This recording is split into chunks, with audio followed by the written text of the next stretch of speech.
Hey, welcome to another demo. This one this week is, or this month probably, as it's split up, is going to be an acrylic demo. I'm working on a cradled panel. I've got these little clips on there to help hold it up so I can work flat for filming. And this is a new one, so I hope this works out okay. If I start saying I sound like an idiot, then I'll probably overdub this, but I'm going to try to do a direct recording and see how that goes.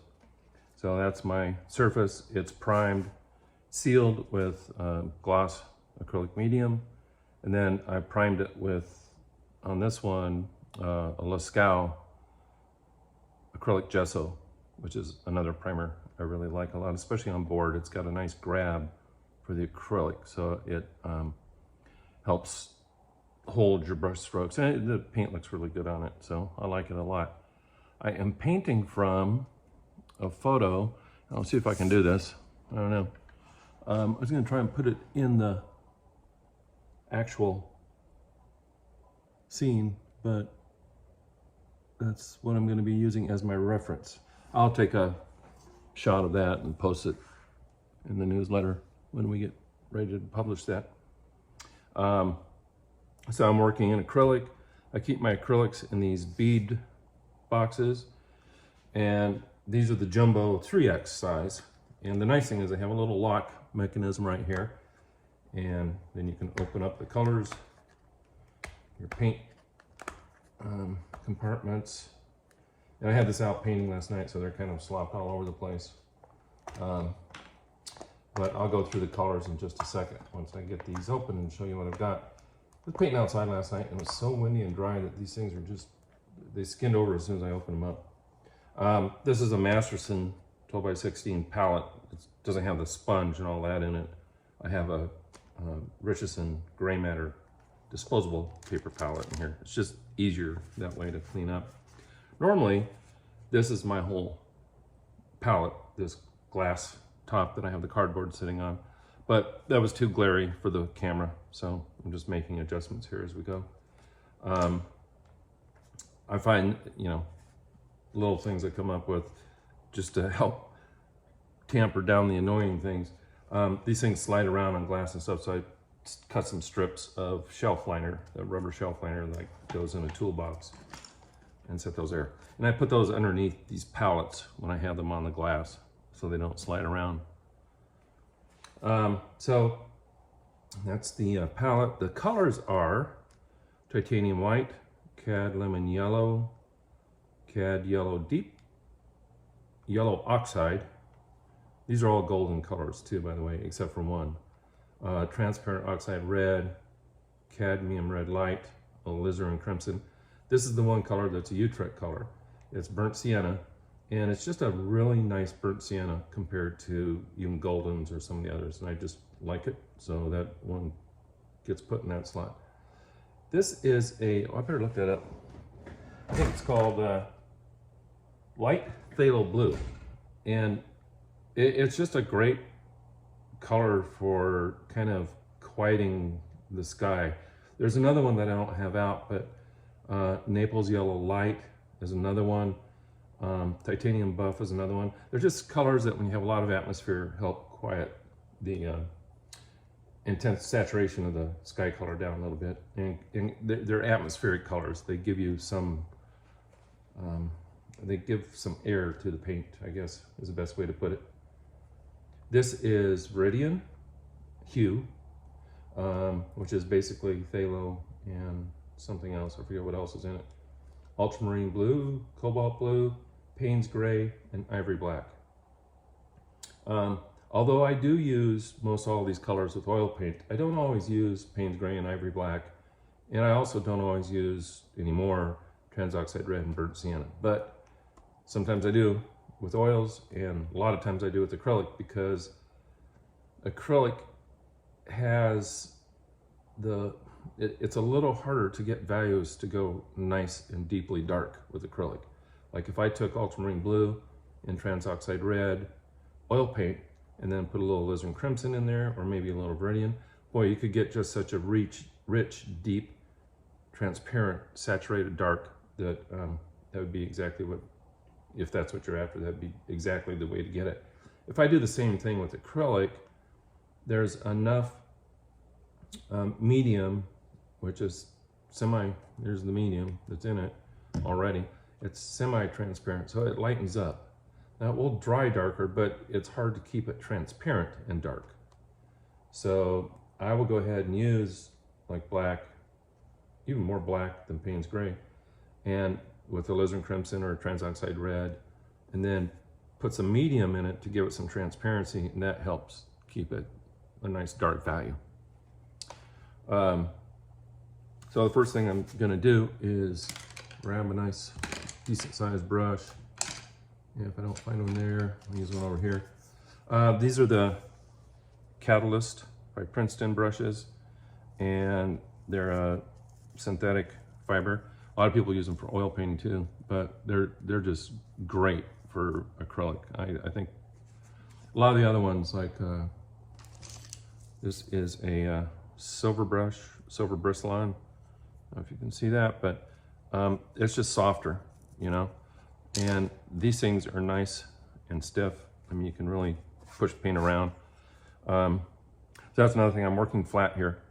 I don't know if I've ever done that, except when I was in art school working in the drafting board, but we'll see what happens.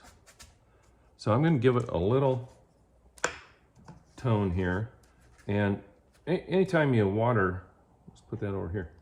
Anytime you water acrylic down, you want to be careful to get some medium back into it, or else you break the structure of the paint down too far.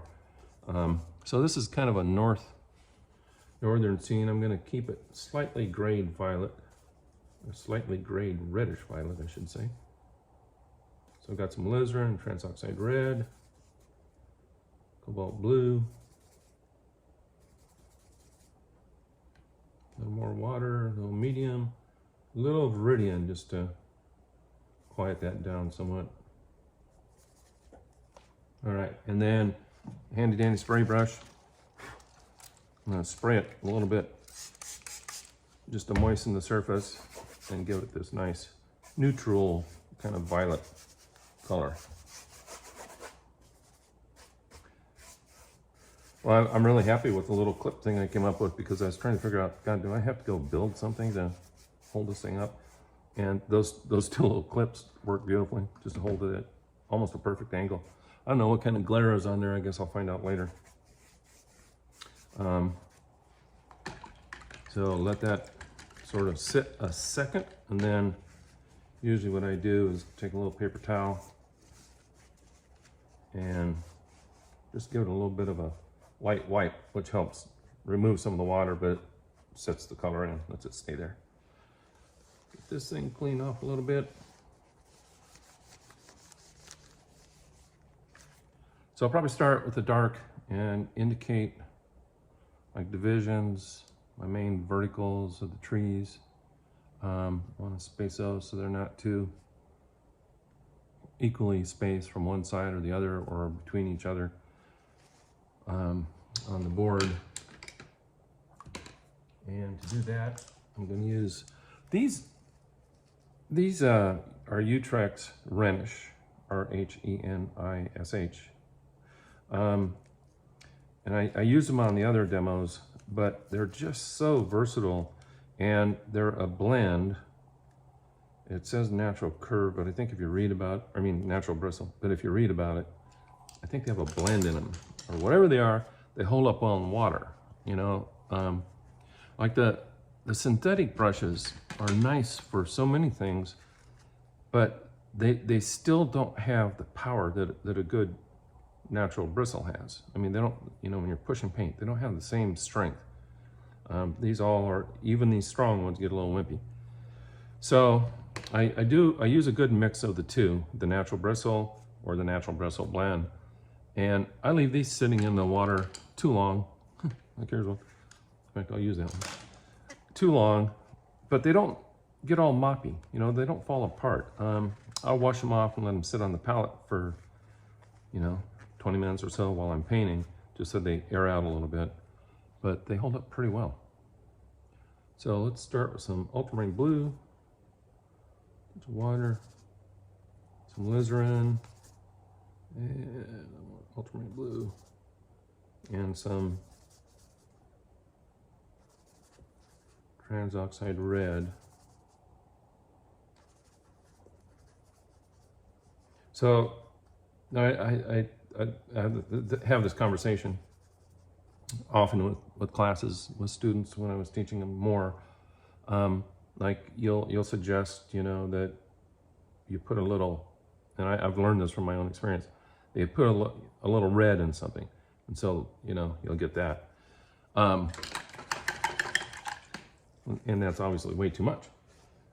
You know, a little red might be like that. And I always use the analogy of when I was learning to fly airplanes, my instructor, you know, said, okay, let's turn left. So I just take the yoke and he's like, whoa, whoa, whoa, little movements. So it's kind of the same thing with painting.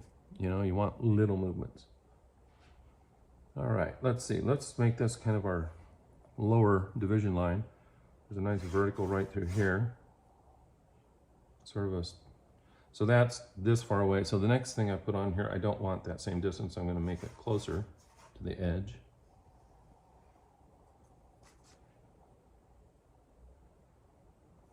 There's a couple that are just off center over in this area.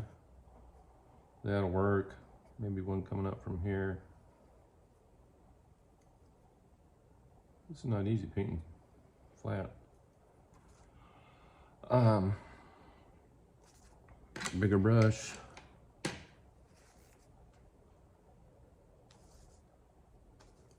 here I'm going to attempt to put in the evergreen shapes. We got some black and some Payne's gray, some yellow, for a nice Coolidge green. There's big bough coming in here.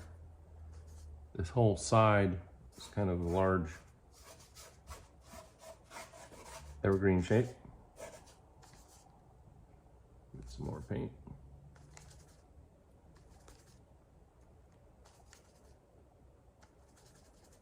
Warm that up a little bit too much.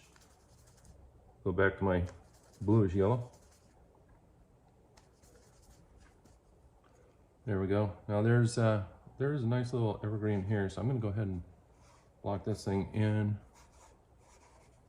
And I'm starting with just the dark shape so that I can lay color on top of all of this. But this gives me my basic design. It gives you the strongest kind of design if you start out with just the largest, darkest shapes first. And squint down, just like you're outside.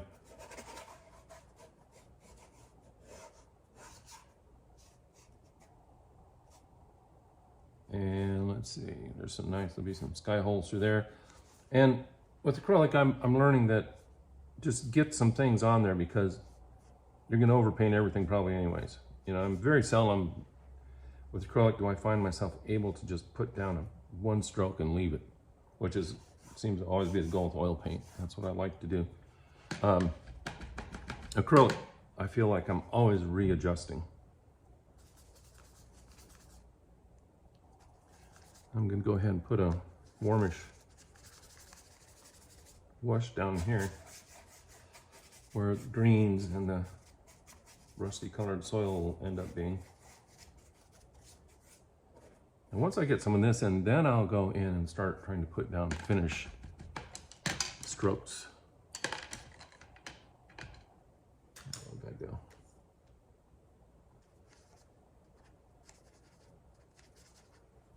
So I'm going to get this drawn out a little better than I had it.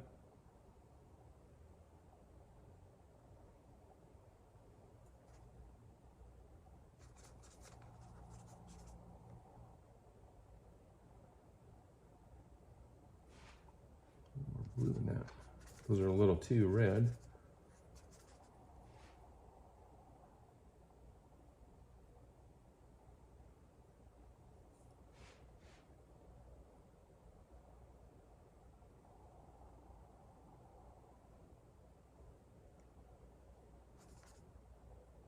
I actually get a little black in there too because I just want those nice and dark. I can float other color over the top of the black. to help adjust the actual color of it, but I'm looking for that silhouette. These trunks that are in here, I'm really looking for placement. Like those are, there we got 2 tubes, so I'm gonna get another one going over here somewhere. It can be a little larger.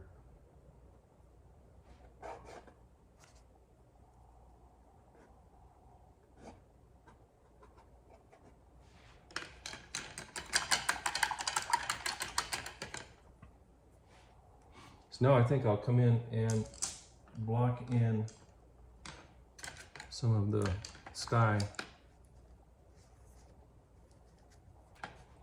which is just basically an off-white. So I'm going to go with some titanium white and a little bit of Payne's gray, and then just a touch of red.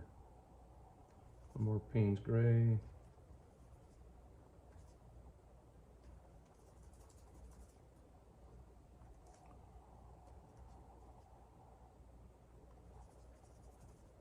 This is basically, I could just use black because that's basically what I'm getting here, is like using a little bit of carbon black.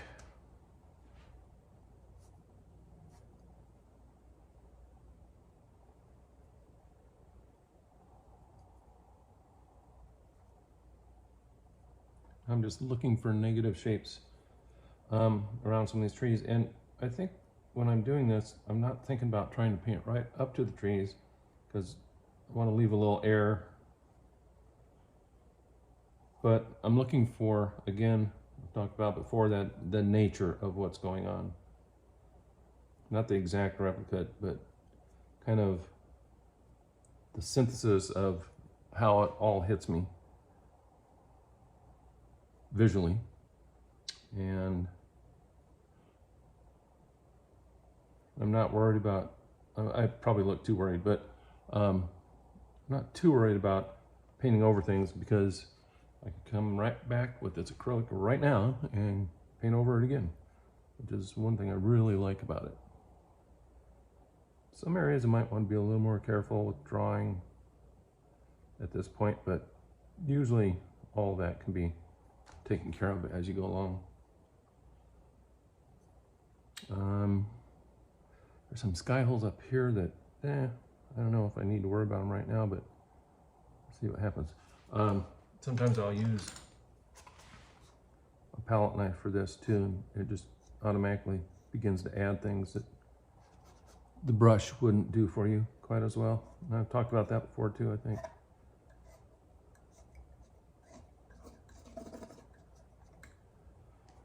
Gives me a little light through there.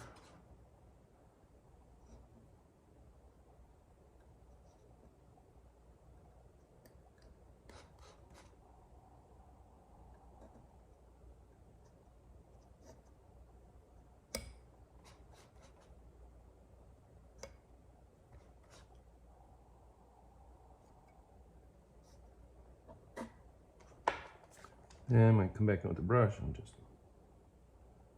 soften some of these things.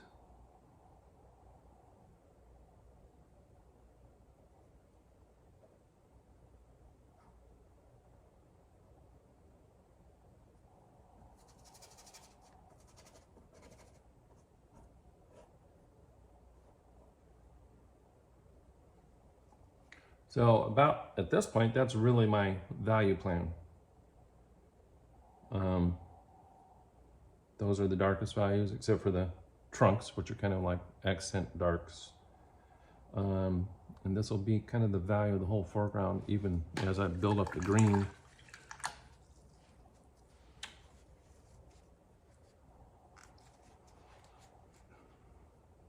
So let's clean this off.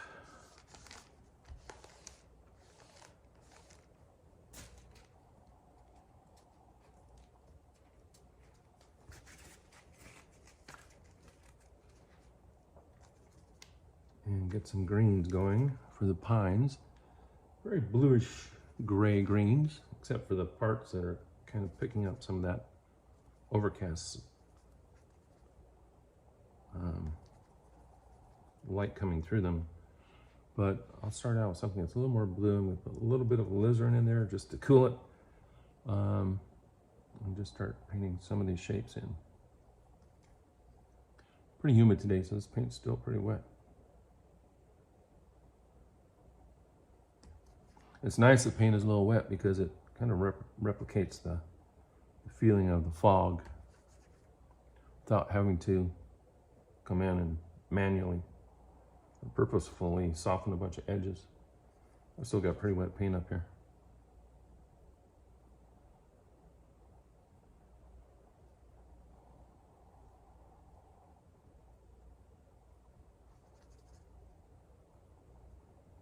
A little lemon yellow with a little cad yellow, just to help balance that color out. And I see a green back in here, so I'm going to just go ahead and put it back in.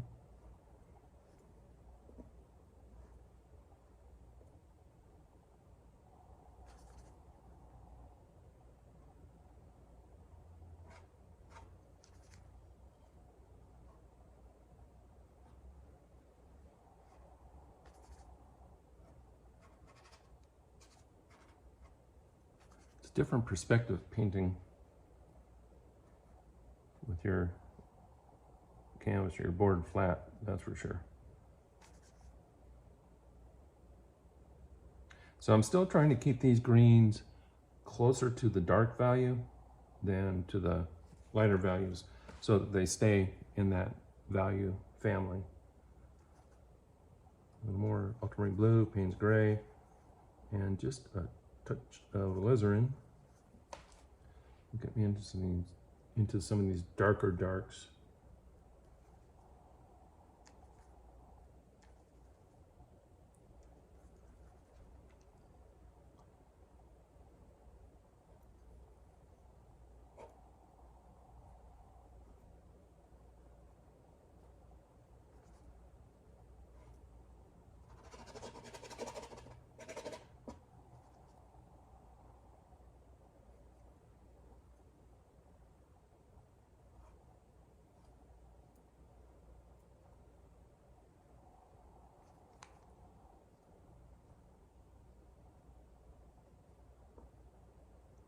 So all this is just trying to make somewhat of a evergreen looking mass.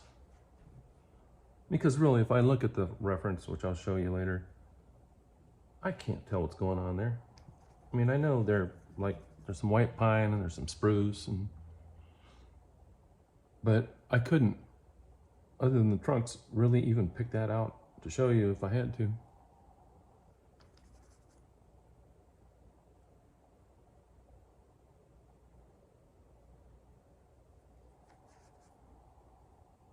And what does that matter, you know? I mean, what matters is making some sort of a pleasing design on the surface of this board that's interesting to look at, that makes someone want to take a second look maybe, and that feels good to you. You know, it's just something you're doing and trying to tell somebody about with this visual language. And first of all, it's got to feel good to you before it matters whether it feels good to anybody else.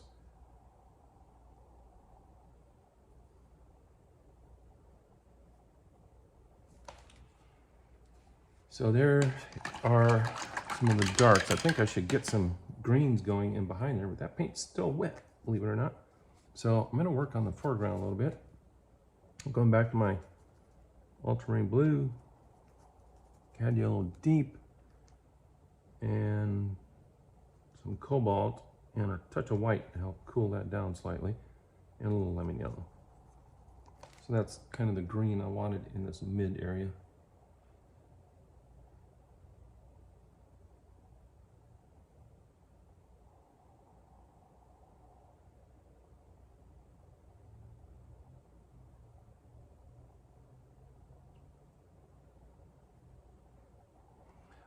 In looking at the reference, I'm looking for the light's coming from above and it's foggy out behind, so there's kind of an overall light, but it's hitting the upper edges of the boughs of the evergreen trees, you know, so there's a clump of needles.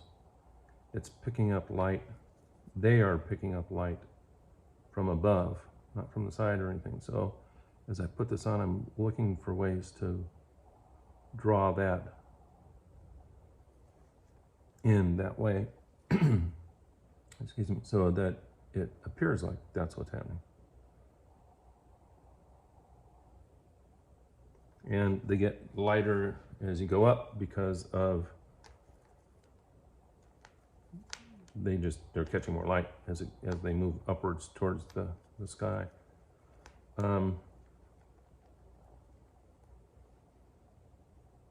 See, that might be too light. That's okay. So there's a kind of deciduous tree in behind here. I'm going to try to just poke around in the negative shapes. A little more warmth, a little more yellow. Try to get some of that in there. That's also the color of the grasses that are out in the open area behind these trees. So maybe I'll come in and put some of those in. I'm going to kind of paint this as if it were a plein air painting, even though it's not. I'm still trying to figure out how to do a plein air painting with one camera and a tripod and wind and all that stuff, but I'm getting closer.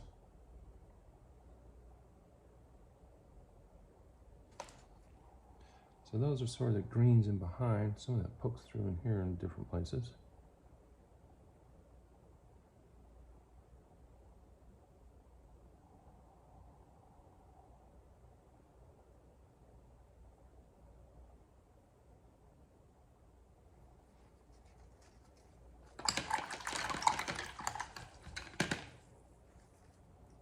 So now I think it's time for some of these foreground greens that, because it's an overcast day, if you look, when you look at the reference, all these shadows, the tree trunks against that cool overcast light, over here, the shadows underneath the shrubs and all that are warmer. They have more red in them than what the light does.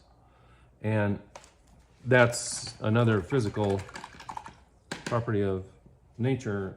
If there's a warm light source, shadows are cooler. If there's a cool light source, shadows are warmer. Just go out and look at any foggy day or any sunny day and you'll see exactly what I mean. And there's no, I don't have a lot of do's and don'ts about painting at all, but that's just something you can't avoid because that's a law of nature. That's how it works. So, and as a painter, if you use that, it looks very effective. It looks more like you knew what you were doing.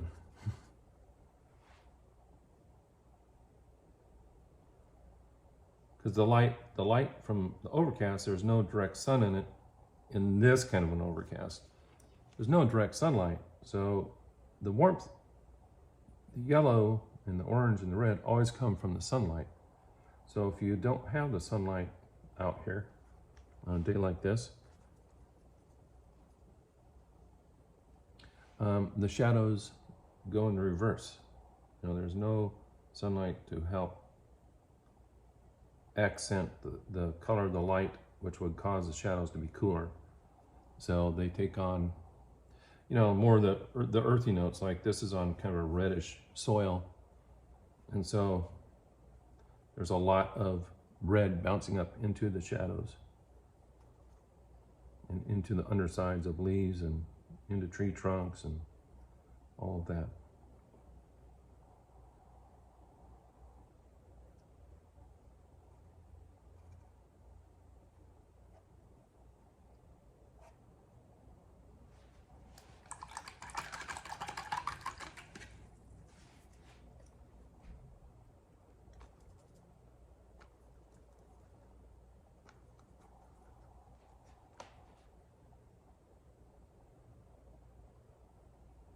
This is always the tricky part, is to know how much of all this other stuff to put in, what to leave out. I'm going to go for a pretty broad approach on this, like I said, as if I were painting it in plein air. I'm trying to do it in about an hour. No fuss, no muss.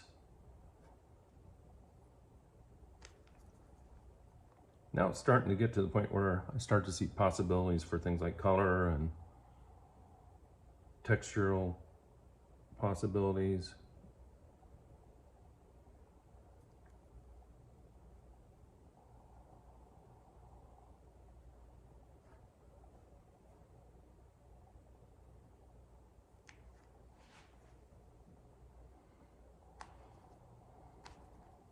It's a nice big broadleaf shape, or I guess they're ferns. So I'm gonna put some of that in right away. That is about the brightest green outside of what's behind the trees back here of anything else in the foreground.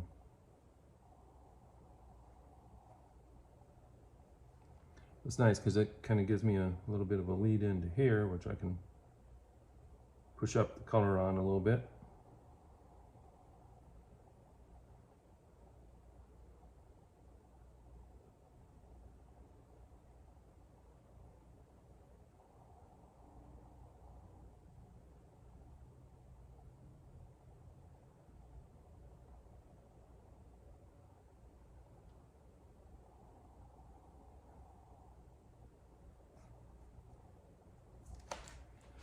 Now, the computer died.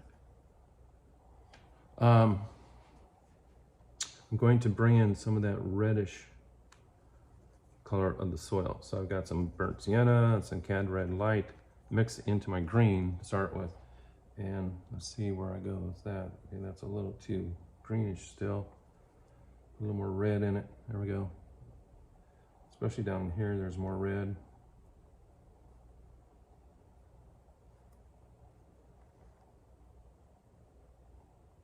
Some over here. Kind of find a path for it to kind of weave itself in and around all that shrubbery. It's a little darker down where these ferns are. That will help define them.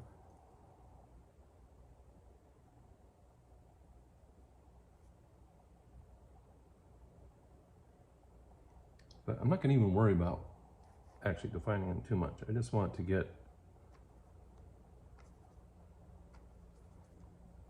down this color pattern, because like I said, we're thinking about this as being almost a plein air painting, except it's a lot more comfortable in here because I have the air conditioner on. But if it were a plein air painting, if I was out there in the heat, whenever it shows up this year, I'd want to work pretty quick. Especially last night, we sat on the boardwalk down at the beach and painted, and like I said, the paint was drying so fast, both the gouache and the acrylic, that it was almost, well, it was very frustrating. It wasn't almost frustrating, it was really frustrating. So it's nice to be inside. Now this is a dark with a little bit of alizarin in it, so that back in here, the earth color looks like it's in shadow and not as much out in this open light area.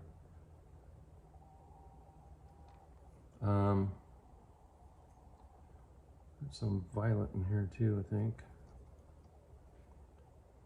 A little lighter value to help show some of that.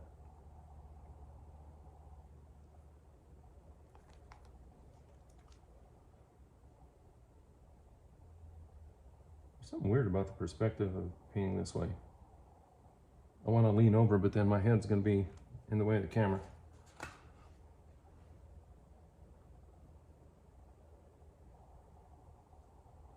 See, I'm brighten up this spot. Kind of the central area a little bit. There we go.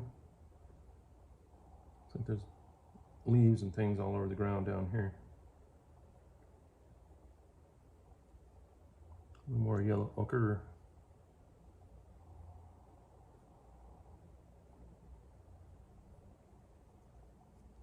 Pick up a lot of paint here and just kind of lay it on pretty heavy as I come towards the front of the picture plane. That'll help give the sensation of dimension.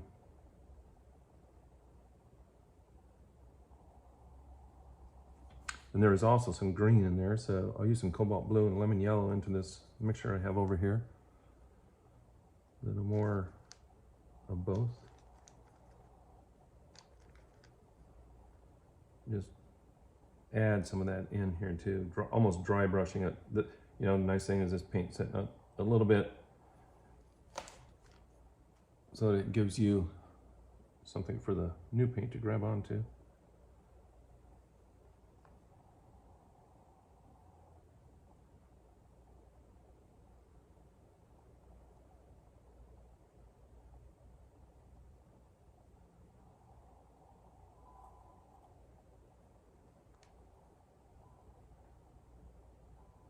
I'm using a very light touch, barely holding this brush, just to help lay some of the color on. I think it needs some nice, really nice reds in here. Saturated reddish gray violet. Help pull that color up, especially around the greens. I can use that complementary contrast idea. Could be even deeper. And that will just really help set the greens off that are in there on an otherwise pretty gray day. I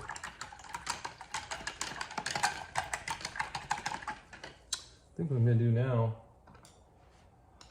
get that middle brush and pick up some of these tree trunks.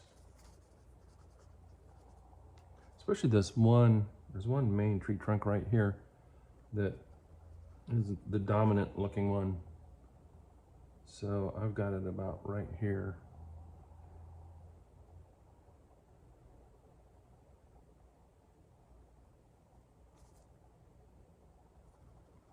It's kind of a violety color on the lit side.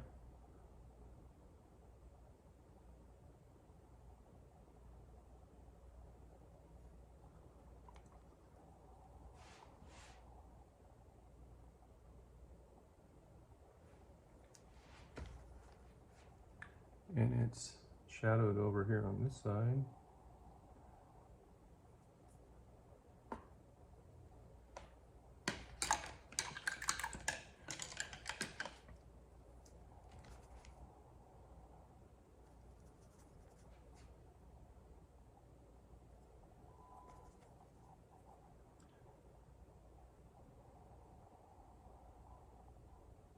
Kind of like hiding the feet, but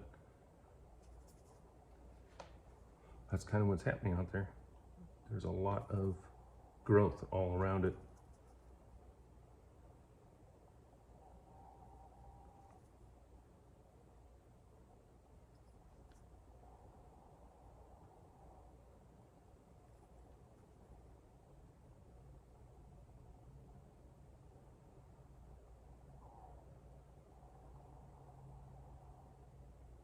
So I'm not talking as much because I'm finding I have to concentrate. So the overdubbing is fun because you just have to concentrate on not saying something stupid.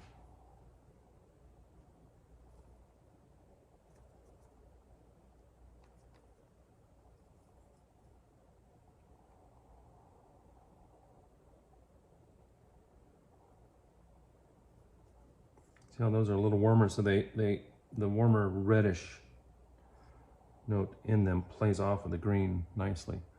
Some of these will be a little darker, some a little lighter.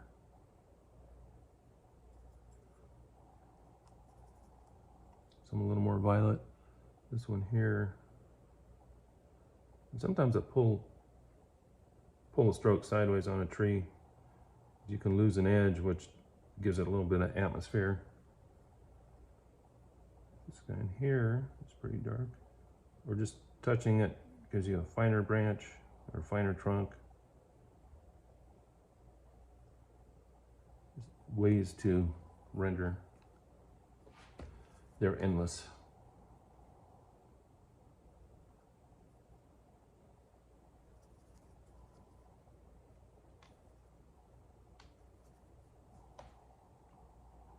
Need some dark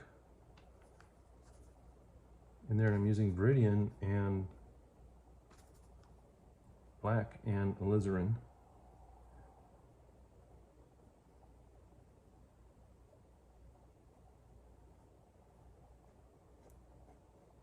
Because my plan is to really pop those greens that are back in there.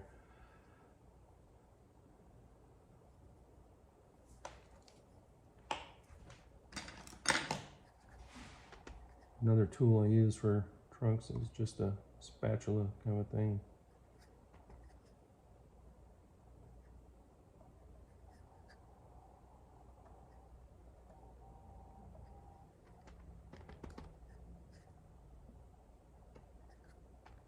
You can draw with it or pull it or drag it or whatever works best.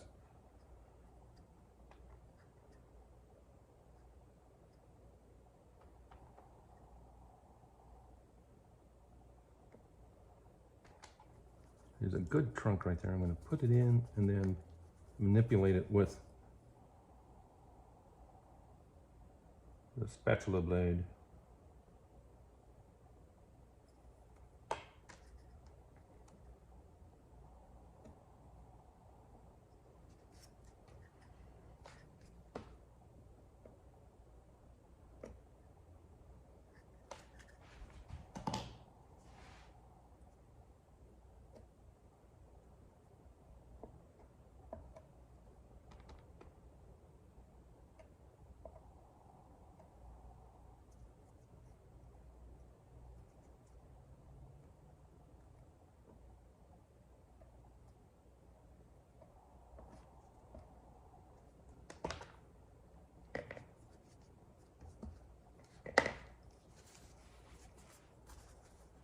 Dry brush a little of that in too.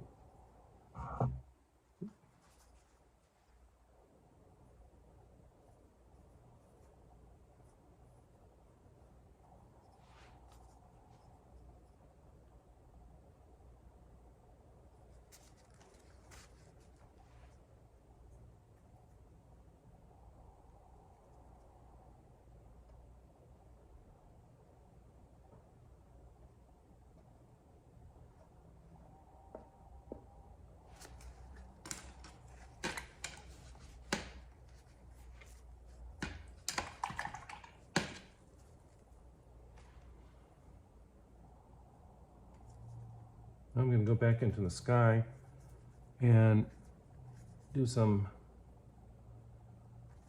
negative shape drawing, hopefully without disturbing too much. But I can paint out things I don't like,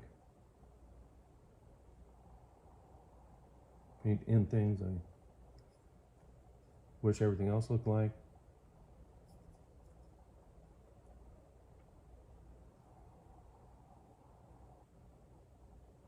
Oh, my hat is, I hope my hat's not in the way.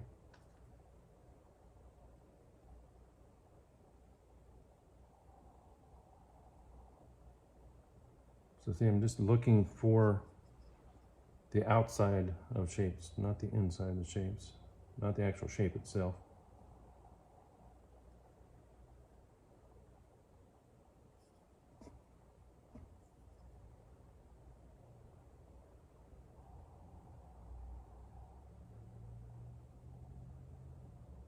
There's so many different ways to paint, so many different mediums to use, so much, in so little time. That's, I have an issue with this. So I work here with oils and acrylics on this tabaret.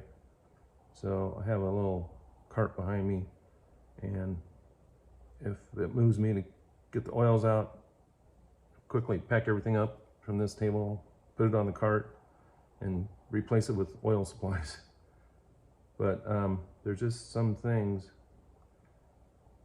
that feel like they would be better with one or the other.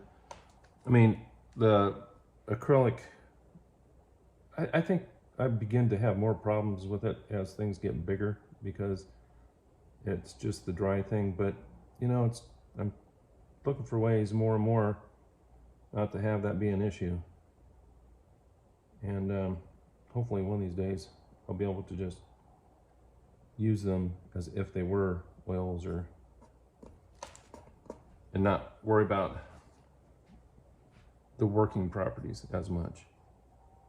But all that takes time, as we all know. I mean, anytime you try to do anything that's complicated, it just takes time and practice, along with knowledge. But once you understand, okay, this is mixed with water and dries fast, then you need practice.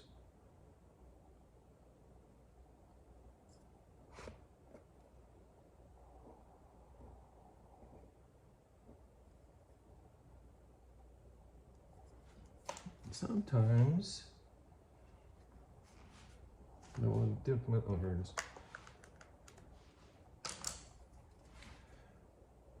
These little spatulas work really good for this kind of thing because they will do those sort of happy accidents and leave more organic looking edges.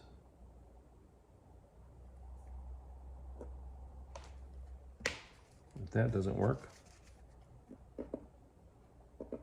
paper towel might.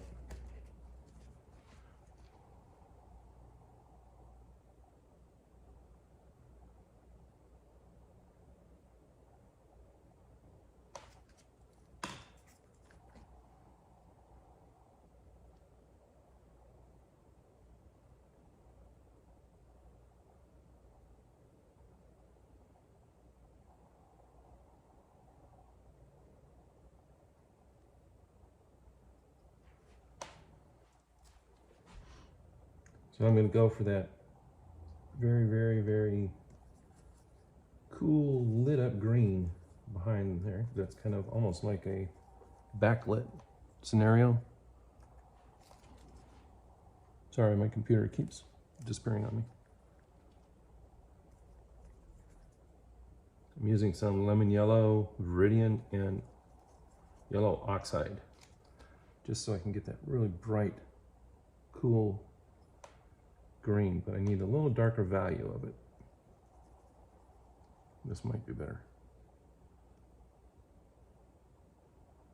Where that'll really pop, and this is what I liked about this reference, is in between these darks. That's going to just really pop the darks, give me lots of atmosphere and dimension.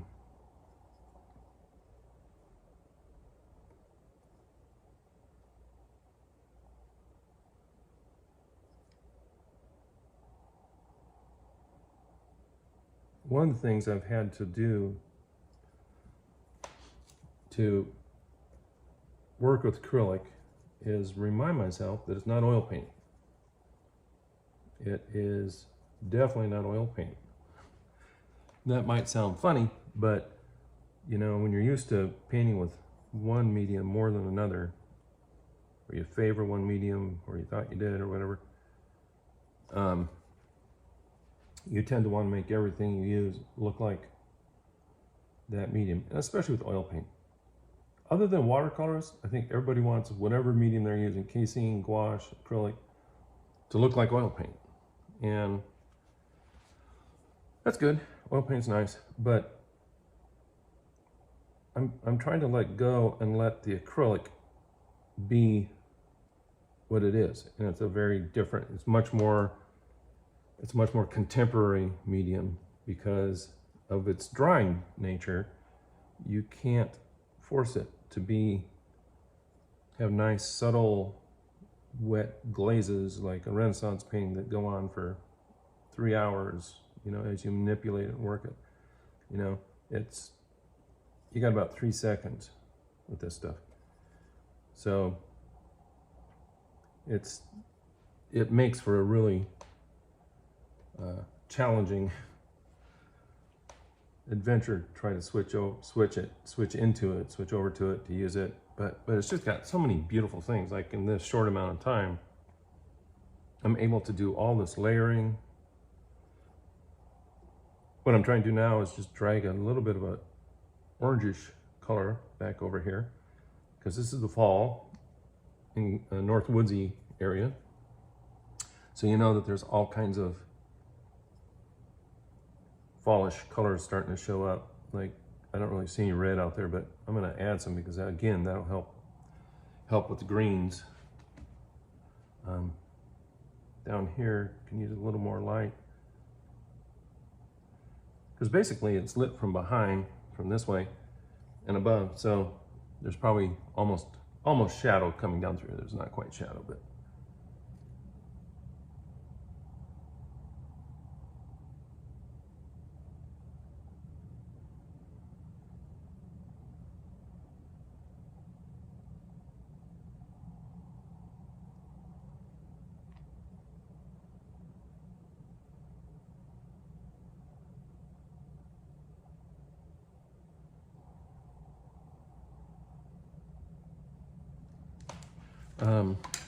this area back here,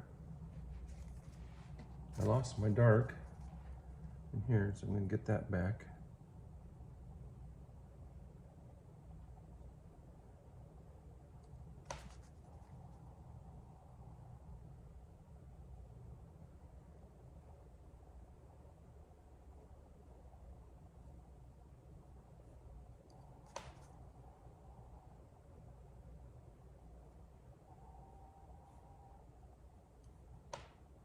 I'm just using a mixture of Alizarin Crimson, Viridian, some ultramarine blue, a little bit of everything that's dark.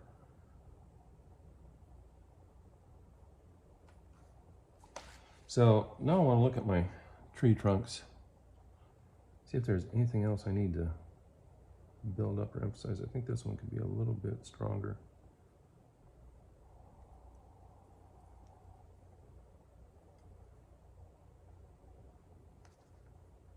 A little more shadow down here just to help pull you forward. Little variety in some of this is about what I think I'm going to do next, and then we're just about done. I have no idea how long this has taken, but I'll split it up again so that it's not too long and not too short from what I'm hearing people's preferences. Hopefully all this talking I'm doing is coming through. If not, then I will overdub it. I'll do it again that way. I use my fingers a lot too, just wetting them and pulling paint and stuff through. Need some sort of a stringy little tree coming up out of here, so I'm going to use my tool.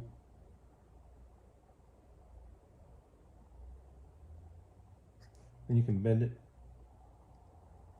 if you need to.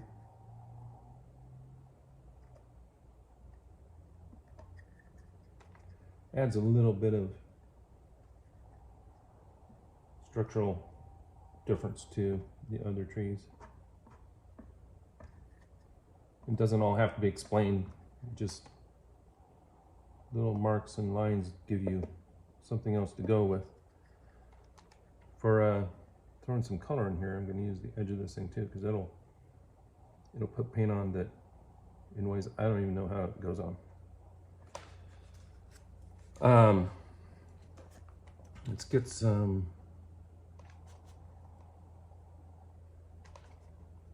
foliage in this area.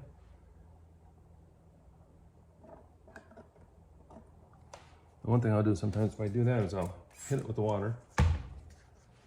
Some of that paint's dry and some of it's not, just to help loosen it up a little bit. You never know what's going to happen when you hit it with the water. Being that it's not on a vertical surface, it's more manageable.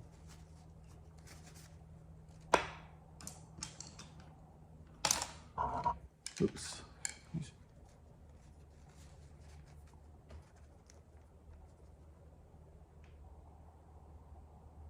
And if you float color into here, that'll help loosen it up too.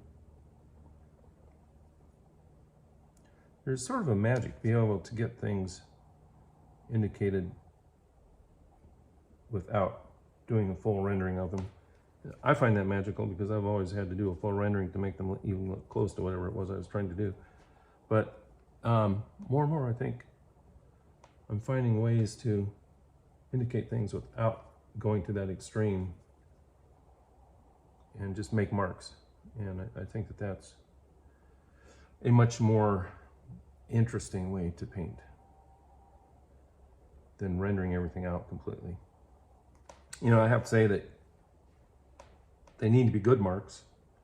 I mean, if you're just throwing marks up there, random helter-skelter, and like that, then, you know, you need to rethink them. But I think that it's a little more, it feels a little more creative than trying to be quite so precise with things.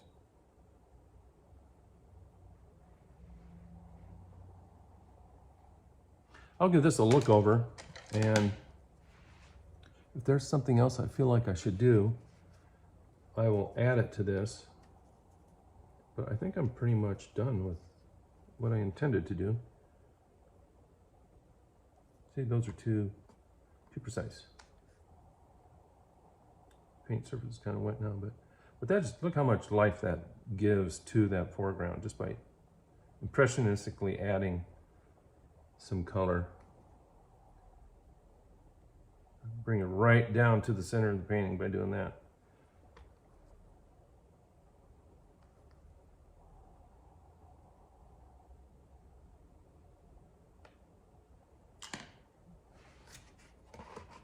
I hope that was all square and everything for you. I think it's pretty done. You know, I think that's about exactly what I was after. So let's see if I can do this.